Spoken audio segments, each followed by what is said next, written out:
A continuación, nuestra tertulia, apto para todo público. Los menores deben estar con un adulto responsable.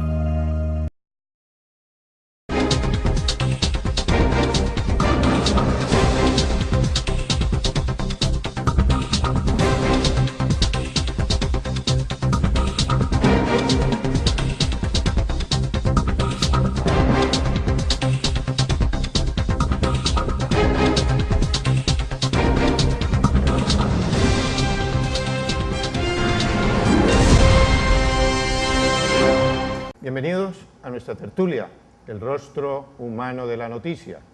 Cada 8 días la cita es con un personaje que nos traiga nuevas para la ciudad, nuevas para el país, que nos cuente sus experiencias. Hemos invitado hoy a un joven político, perteneciente al Partido Verde, ya hizo su primera incursión en la Asamblea Departamental, es el joven profesional Nicolás Suárez Vallejo. Bienvenido, Nicolás, a nuestra tertulia, el rostro humano de la noticia. Muchas gracias, Fabio, y a todos los televidentes. Siempre es un gusto estar aquí en nuestra tertulia para conversar con ustedes y para contarles un poquito más de la parte humana de todos los liderazgos que hay en nuestro departamento y en nuestra ciudad. Es que bueno, qué bueno, porque este joven caleño ha sido, a pesar de su juventud, un líder. Es decir, se gestó como líder desde muy joven, comenzó a forjarse una proyección, una visión de lo que era su vida y definitivamente escogió la política. Contemos esa parte infantil, esa parte del inicio, Nicolás, en Cali. Tú naciste en Cali. ¿En qué parte de Cali? Yo nací en Cali, yo en mis inicios viví en el norte de Cali siempre, y desde el colegio siempre estuvo ahí el tema del liderazgo, desde tercero de primaria metido en el consejo estudiantil. De hecho, en estos días tuve una anécdota muy bonita con la rectora del colegio que me preguntaba, colegio? El colegio Jefferson en Jumbo. Jefferson en Jumbo. Ajá. Que me preguntaba qué más de la vida, que a ella nunca se le olvidaban las revoluciones y marchas que le armábamos en el colegio, porque hasta la rectoría un día fuimos, era un colegio privado, entonces esto no se veía mucho, pero siempre desde el colegio insistente con el tema social, insistente con el tema político, insistente con el tema de todo el liderazgo, para ver si logramos cambiar un poquito la realidad de las personas que viven en nuestra ciudad. Qué bien, de esa parte, esa primaria se hizo allá en el norte, donde vivías, en la Flora. El Jefferson queda en Jumbo, sí, en el norte, en la vía Cali-Dapa. Cali-Dapa. ¿Y cómo se dio? ¿Qué recuerdas de esa primera parte de tu niñez, Nicolás? Pues yo qué recuerdo, digamos, a mí nunca se me olvida la primera campaña mía al Consejo Estudiantil, eso fue en tercero de primaria. ¿Eran representantes estudiantiles? Sí, uno en tercero de primaria tiene que 10 años, 9 años. Ajá. Entonces nos trasnochamos en la casa con mi papá, mi mamá haciendo las carteleras para las propuestas. Bien, siempre te han apoyado, ¿no? Sí, mi hermano en ese momento era candidato a personero, él estaba en 11, entonces fue muy paradójico porque toda la familia estaba volcada en eso. Y no se me olvida que desde ese momento, eso fue hace unos 17, 18 años ya, la propuesta bandera las jornadas por la paz. Queríamos empezar a hablar de paz en el Colegio Jefferson. ¿Cuántos años? 9 años, 8 años tenía. Ya había una visión, una proyección de la paz. Sí, ¿Qué época recuerdas, ya que tocaban ese tema, por qué llegaron a ese tema de la paz, Nicolás? Porque en ese momento, yo no sé si los televidentes seguramente lo recordarán, fue cuando en Cali se sucedió los 2 secuestros de los estudiantes, la estudiante del Colombo Británico y el estudiante Santiago del Alférez Real, si no estoy mal, que fueron secuestrados por las FARC. Pasó el secuestro de la María, pasó el secuestro del kilómetro 18. Está en pleno auge. Entonces estábamos viviendo pues en medio del paréntesis de la ciudad, pero pues nuestra ciudad es una ciudad que le tocó vivir las consecuencias del conflicto armado. Entonces se vio la necesidad de convocar a los estudiantes para empezar a hablar de paz, porque no podíamos seguir permitiendo eso. Y de esa parte posterior quedó esa experiencia de la lucha, esa experiencia de la protesta. Pero mencionaste a alguien que para ti ha sido importante, Nicolás, desde el punto de vista de tu formación, desde el punto de vista de tu proyección, del apoyo. Mencionaste a tu papá. Él desde esa época te ayudaba a proyectarte, a si había que repartir papeles, él lo hacía porque estaba en una lucha de liderazgo a nivel estudiantil. Hablemos de tu papá. Pues mi papá ha sido una persona, él ha sido como un personaje muy particular porque él siempre nos ha acompañado en todo. Él es comerciante, él nunca ha estado metido en temas políticos, pero como que nunca cercenó el desarrollo de ninguno. Por ejemplo, mi hermana es científica, mi hermano trabaja en finanzas y en tecnología y yo en política. Ninguno siguió la línea del comercio y eso, y pues él le tocó aceptarlo, que ninguno iba a ser comerciante, y apoyarnos. Entonces a mí nunca se me olvida, por ejemplo, cuando yo estaba en la primera campaña que fui candidato en el 2015, él a manera de chiste, porque todavía seguía en el duelo, siempre nos apoyó, pero siempre el duelo de que un hijo le salga político, a él le costó. Eso es un INRI bravo. Entonces todos los días en el desayuno me decía: yo te apoyo 100% en política, no, Despo, te apoyo 200% si te salís. Entonces, a partir de ahí empezó todo el proceso con mi papá y logramos que al final de la campaña él repartía volantes, se iba de gira a municipios conmigo. Mencionemos el nombre de tu papá. Juan Nicolás Suárez. También Nicolás. Sí, Juan Nicolás Suárez. Porque pues a mí mi nombre, yo soy el menor de 3 hermanos, Santiago, Catalina y Nicolás. Ya a mis papás se les acabó la creatividad. Si salía hombre, Nicolás; si salía mujer, Isabela, como mi mamá. Ya nos iban a poner a buscar más nombres y lo confiesan. Y sí, ya. Isabela, si es mujer. ¿El nombre de tu madre? Isabela Vallejo. Isabela, y por eso el nombre de la... Exacto, sí. Si era mujer, Isabela; si era hombre, Nicolás. Ya, la creatividad se quedó en Santiago y Catalina. Pare de contar.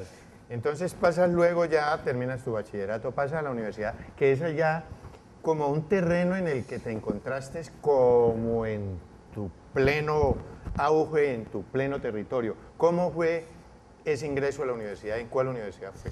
Yo estudié Derecho en la Universidad ICESI.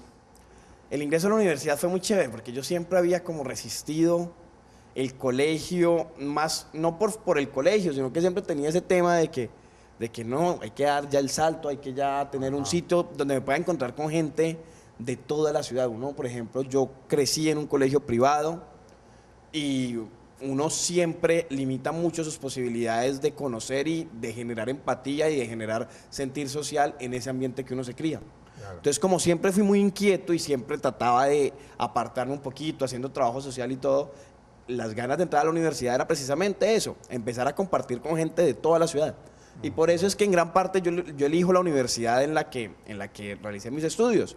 Porque pues uno quería estudiar Derecho, la Universidad de ICESI, pues junto a la Universidad de los Andes de Bogotá, es de las universidades que tienen más porcentaje de estudiantes becados por mérito académico. Entonces a partir de ahí pues se realizó un proceso muy chévere, y en la universidad me encuentro con mucha otra gente que andaba en la misma tónica, y ahí es cuando montamos el proyecto de Idiacracia, que fue el que reconoció la revista Semana como una de las 100 ideas que están cambiando al mundo en educación. ¿Y cómo fue? Digámosle a la gente en qué consistió el proyecto. El proyecto todavía sigue. En este momento estamos en un colegio en la Comuna 20 que se llama Colegio La Fontaine, que es un proyecto muy bonito que ojalá algún día tenga la oportunidad de conocer, pero el proyecto básicamente es hacer educación política en jóvenes de estrato 1 y 2 entre los 14 y 18 años. Este año lanzamos la versión de primaria, que es la que estamos haciendo. Qué bueno. Entonces es como generar esa inquietud de los jóvenes desde temprana edad para que se empoderen del tema de su barrio, para que se empoderen de los problemas de su comuna, de su sociedad, y sientan que ellos pueden ser agentes de cambio. ¿Por qué? Porque se identificó que en la medida que en Cali existen más brechas sociales, cada vez las personas sienten que pueden aportar menos al cambio. Sí, es decir, es enfocar al joven en el sentido de que debe dejar de ser parte del problema, porque eso se manifiesta en la protesta y puede ser solución del problema. Exactamente, es eso, es empoderarlo para que sea solución. Para que sea solución. ¿Y cómo está? El proyecto inicialmente lo presenta al ICESI y el ICESI lo acepta, lo acoge. Sí, y el proyecto se hizo a través de una fundación que se llama Fundación Movimiento Ideas, por eso se llama Idiacracia, Ideas para la Democracia. Ah, qué bien. Y entonces, en principio estuvimos en un colegio en el barrio Marroquín, también se hizo en mi colegio, en el Colegio Jefferson, claro, hay que y ver los resultados de la diferencia dependiendo de la situación social del niño. Ajá. Es muy distinto, entonces los conflictos son distintos, los problemas a los que se enfrentan día a día son distintos, las ideas con las que quieren resolver son distintos. Por ejemplo, como una variación de este proyecto, teníamos un proyecto que llamaba ¿Por qué quiero estudiar? Claro. Entonces, En los colegios, estrato 1, 2 y 3, el tema era ir a convencer a los niños de estudiar, de por qué hay que estudiar, cuáles alternativas hay, SENA, institutos técnicos, universidades, Donde sea, programas de pero hay que becas. estudiar. En el Ya no hay Jefferson y en excusa los de no otros estudiar. colegios, el tema era por qué estudiar en Cali. Ajá. Entonces ahí es donde nos damos cuenta de esa desigualdad que hay en nuestra ciudad, y por eso es que día a día hay que empezar a trabajar para cerrar esas brechas. Terminas tu derecho y el programa, la formación de derecho como abogado en el ICESI. ¿Y qué es de Nicolás? No, y Nicolás, desde el mismo Nicolás que desde los 9 años estaba haciendo política. En realidad, yo quiero mucho mi carrera. A mí me parece que el derecho a uno le da unas herramientas importantísimas, pero a la fecha no soy un abogado litigante. Uno litiga con amigos por los laditos, al que le pide ayuda, masea uno textos de derecho, nuevas leyes, todo, pero definitivamente cuando hay algo de vocación, hay algo de vocación. Claro. Y eso Nicolás es termina sus estudios y sigue en lo mismo, trabajo social y trabajo político. Pues qué bien, este es el rostro humano de nuestro personaje hoy, Nicolás Suárez, quien nos ha comentado cómo a través de del inicio, de su inicio académico en un colegio privado, pues fue desarrollando su instinto, aportándole a la juventud ideas de cómo dejar de ser el eje protector, el eje de protesta, y convertirse ya en el ente o en la persona que pueda aportar soluciones. Y ese tipo de decisiones de aporte a soluciones son las que vamos a considerar una vez pasemos la siguiente pausa.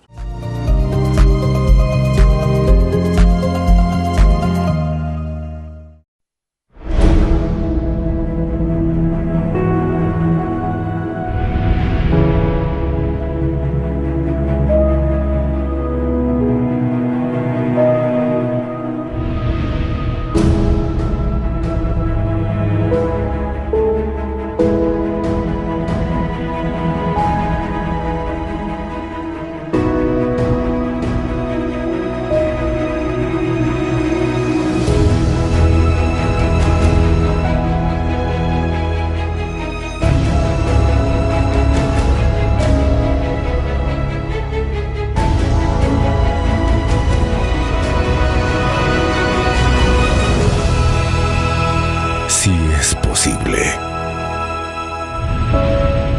La paz, responsabilidad de todos.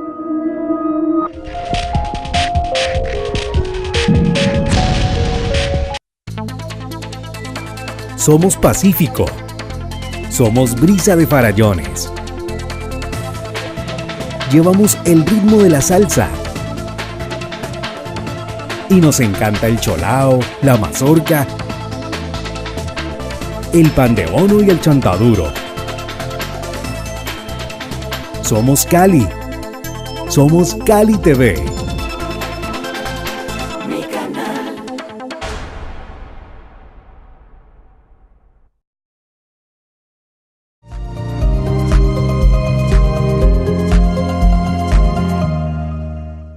Continuamos en nuestra tertulia hoy en un ambiente pues, muy juvenil por el invitado. A pesar de que La yo juventud no, son las ideas, la Sí, juventud son las señor. ideas. No, y además es que la característica mía no es que me sienta mal de ser viejo. De hecho, jamás permito que me llamen viejo. Permito sí que me digan que tengo juventud acumulada. Así es pues de que con este joven caleño que realizó su nivel profesional en el ICESI como abogado, que luego se incursionó de manera definitiva en la política, que se prestó su nombre en la anterior campaña para ser diputado, y que pues ya en ese momentico está pensándolo seriamente y casi que ha tomado la decisión de lanzarse al Consejo de Santiago de Cali. Queremos auscultar una parte también humana, también muy verídica que acaba de suceder. Pues Nicolás Suárez estuvo en Rusia con ocasión del Campeonato Mundial Rusia 2018. ¿Qué hay para contar? Son innumerables experiencias, pero ¿qué hay para contarle a la audiencia, Nicolás, en torno a esa experiencia en que todos los colombianos estuvimos frente al televisor pendientes de lo que sucedía allá? ¿Qué te tocó vivir a ti desde el punto de vista ya presencial? Yo creo que lo primero que uno debe contar es ese cambio de paradigma que logra uno cuando llega a Rusia. Sí. Por ejemplo, tuve la oportunidad de viajar con mi papá. Y mi papá, la primera reacción que tuvo él cuando llegamos a Rusia es, uy, pero esto no está anticuado. Él se imaginaba. Entonces, empezando como a reflexionar con mi papá y con las otras personas con las que pudimos compartir, nosotros desde chiquitos, nosotros tuvimos una educación totalmente occidental. Y hasta en las caricaturas los rusos eran los malos. Seguro. En las películas, en toda la educación que nos dieron a nosotros. Pero cuando uno llega allá se encuentra con unas personas increíbles. A pesar de la barrera del idioma, porque las primeras anécdotas que tiene uno son la del idioma, porque nadie habla inglés. Entonces, por ejemplo, el primer día que aterrizamos en Rusia, nosotros veníamos de Estambul, estuvimos en Turquía, aterrizamos en Rusia, en una ciudad que se llama Sochi. Llegamos como a las 11 de la noche y el taxista que nos iba a llevar a la casa de los familiares que nos iban a recibir, porque nos quedamos en casas de familias rusas, todo fue como hacer un intercambio cultural más allá de la excusa del fútbol. Qué bueno. Entonces el taxista no sabía nada de inglés, nada, y éramos a través del traductor de Google en el celular. Ajá. Entonces uno escribía, él le escribía, uno escribía, él escribía. Y entonces nos dieron 3 horas en el taxi en un recorrido de 20 minutos porque el señor no encontraba la dirección. Entonces nos dejó tirados a las 4 de la mañana en medio de la nada, en la calle, con las 2 maletas, con todo. Y pues ahí era como, ¿y ahorita qué hacemos? Estamos tirados en Rusia, en medio de la nada, 4 de la mañana. ¿Y el tiempo? Hasta que ahí estaba haciendo frío. Ya. Hasta que ya apareció otro ruso, muy querido, sin saber inglés, con el celular nuevamente, y ya encontramos la dirección y todo. Entonces siempre estuvo como con esos percances de la barrera del idioma, pero sin duda alguna, yo hoy le puedo recomendar a cualquier persona que esté viendo nuestra tertulia y a cualquier persona que me encuentro en la calle cuando me preguntan, tienen que ir a Rusia. Es un país que ha preservado su legado cultural, es un país que conserva sus tradiciones. Los túneles del metro son verdaderos museos. Sí, las estaciones del metro de Moscú son palacios. La ciudad, Moscú, es una ciudad increíble. Yo tuve la oportunidad de estar en Sochi, que es una ciudad, como para ubicarlos, que al sur de Rusia, cerca a la sección de Abjasia, de Georgia, Armenia, Kazajistán, con costa al Mar Negro. Entonces es como el veraneadero, pero también es el inverniadero. Ahí se realizaban unos Juegos Olímpicos de Invierno. Es una ciudad increíble. Después tuve la oportunidad de ir a Samara. Samara es una ciudad muy interesante porque queda la industria aeroespacial rusa. Entonces está el Museo Aeroespacial, está el primer cohete, el cohete real, o sea, no una réplica, que ellos enviaron al espacio. Entonces cuentan toda la historia de la carrera espacial con Estados Unidos. Kazán fue otra ciudad que pude visitar, es una ciudad que tiene mucha... ¿Era la sede de Colombia. Esa era la sede de Colombia. Colombia estaba hospedada en Kazán y ahí jugó contra Polonia. Ajá. Y esa ciudad es riquísima a nivel cultural porque tiene mucha injerencia asiática, mucha injerencia musulmana y también injerencia rusa. Entonces, por ejemplo, hay un sitio que se llama el Kremlin de Kazán, que es declarado Patrimonio Mundial, Patrimonio de la Humanidad por la UNESCO. Y en el Kremlin de Kazán uno encuentra una mezquita, una iglesia ortodoxa, una sinagoga, una iglesia católica. Entonces es un centro religioso a nivel mundial y es muy interesante ver Kazán. Además tiene una costa sobre el río Volga que da ahí, los atardeceres son increíbles. Me sorprendió también mucho a nivel de Rusia el uso de la bicicleta. Sí. Uno creería que por el clima de pronto no, pero no. Todos usan bicicleta. Calles y las ciudades no tienen infraestructura, eso fue lo que nos sorprendió. Había muchos más ciclistas que en Cali o que en Bogotá, pero por el andén, peleándose el camino con el peatón. ¿Sí? Peleándose el pero camino. En orden, pues, sí. Con decencia. Muy ordenados, muy ordenados. Cosas que nos impactaron un día, íbamos caminando a las 12 de la noche, semáforo peatonal, 2 rusos esperando. En cualquier ciudad del mundo que yo estaba aquí en Colombia, si la calle está vacía y uno pasa por la cebra. Hágale. No, los rusos esperan a que el semáforo peatonal esté en verde para poder pasar. Un orden y para acá. Y Moscú sí es punto aparte. Uno en Moscú encuentra... Antes de ir a Moscú, detengámonos en la... ¿Cómo se llama? ¿Kazán? Kazán. El estadio, es decir, ¿cómo No, los estadios... El estadio... Yo tuve la oportunidad de conocer 5 estadios. Ajá. El estadio de Kazán es increíble. Estadios totalmente modernos.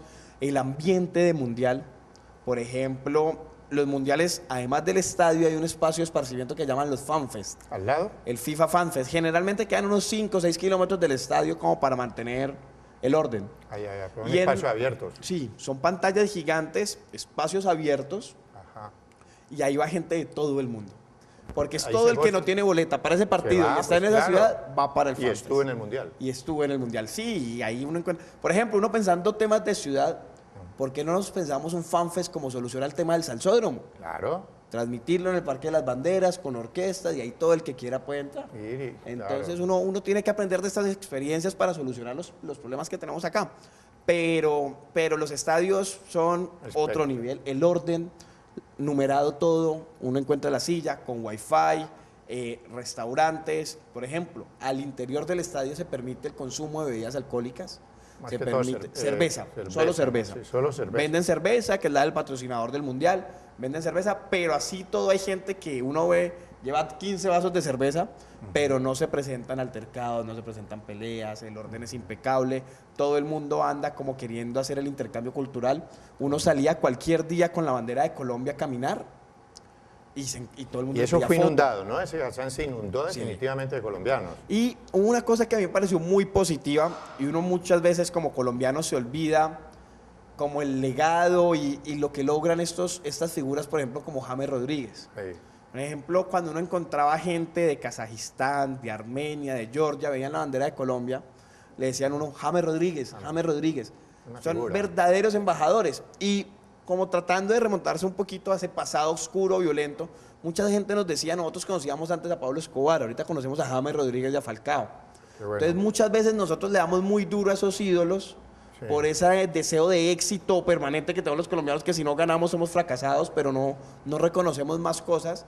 Entonces yo sí quiero hacerle una mención especial a estas personas que todos los días construyen país. Qué bueno, qué Shakira, James, Falcao. De eso habla la Nos gente. llevan a Qué todo lado. ¿Cuál es la proyección? ¿Cuál es la proyección de Nicolás después de esa experiencia en Rusia, después de conocer nuevas culturas, después de nuevas experiencias? ¿Qué espera ahora? ¿Qué va a hacer Nicolás? No, yo creo que seguimos trabajando en el proyecto de ciudad. No hemos parado, llevamos 8 años. Yo empecé a hacer política desde el 2010. Llevo ya 8 años construyendo el proyecto de ciudad y sin duda alguna, uno cada año, cada día, cada mes va consiguiendo réditos, siente la satisfacción de construir un poquito cada día más país, pero el momento que tenemos para cosechar todo eso construido es ahorita en el 2019.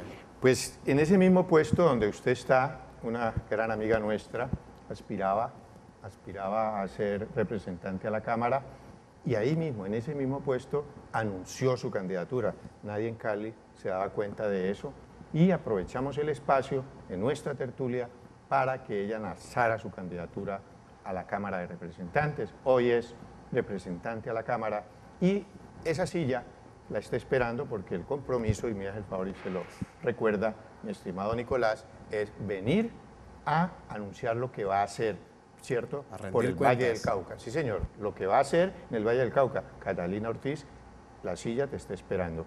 Y aquí mismo, hoy, le estamos diciendo a la ciudadanía de Cali que Nicolás Suárez va a ser candidato a la alcaldía por el partido... Al consejo, al consejo. Perdón, al Consejo Municipal a apoyar a la alcaldía, a quien no sé si esté autorizado usted como aspirante al Consejo de anunciar a quién se va a apoyar para la alcaldía por el Partido Verde, mi estimado Nicolás. Claro que sí, el proyecto que llevamos construyendo de ciudad siempre ha sido lograr que Michel Maya sea alcalde y lograr una renovación en el Consejo de Cali. Pues esa es la noticia hoy en nuestra tertulia. Nicolás Suárez, antes candidato a la Asamblea Departamental, ahora irá a ser candidato al Consejo Municipal y en una plancha, en una, ¿cómo se le llama en política? Una fórmula. Una fórmula con Michel Maya al Consejo Municipal. ¿Tiene otros nombres que puedan estar ahí, que puedan figurar en esa lista de personas que manifiestan su inquietud en acompañarlos? Claro que sí, hay una persona que está trabajando para la Asamblea, una persona muy cercana a este programa, que es Fabio Orejuela. Pero Fabio Orejuela, diga Fabio Andrés Orejuela, claro que es funcionario público. Fabio Andrés Orejuela, no, Fabio está, sí, Fabio. Hay personas muy cercanas que siempre han manifestado el apoyo a este proyecto. La lista, la idea es que esa lista del consejo se construya con actores culturales, actores sociales, actores deportivos. Por ejemplo, hay nombres como un joven, Juan Pablo Ortega, que participó en la campaña de Sergio Fajardo. Hay personas de la Colombia humana y una persona muy interesante que es Ryan El Barcachi, él también ha manifestado cierta cercanía. Bueno. Pues de verdad que es en ese momentico el pensar de un candidato al Consejo Municipal de Santiago de Cali en torno a cómo vería, cómo visionaría su equipo. Por eso ha mencionado nombres que en ningún momento comprometen esos nombres hasta tanto ellos mismos no hayan decidido su nivel de participación. Así es pues que le agradecemos mucho, Nicolás, le auguramos, como lo hicimos en su momento con Catalina Ortiz, muchísimos éxitos y que obviamente será invitado una vez se inicie la campaña, será nuestro invitado también permanente, pero una vez, aspiramos que una vez electo, ahí queda la silla esperándolo para que de manera permanente le rinda cuentas a quienes confiaron en usted, en su juventud, en su sapiencia y en su sinceridad. Claro que sí, muchas gracias por la invitación, muchas gracias a todos los que nos están viendo. Y sí, la idea es seguir construyendo, seguir en ese camino de la coherencia. Nosotros no estamos inventando una nueva fórmula para salvar la ciudad, no estamos inventando una nueva fórmula para salvar el país. Lo que estamos haciendo es con constancia, dedicación, esfuerzo y vocación, tratar de cambiar un poco la realidad, lo que está en nuestras manos, tratarlo de cambiar y tratar de llevar nuevas formas a la política y nuevas formas de estilo de vida y de calidad de vida a los caleños, a los vallecaucanos y a los colombianos.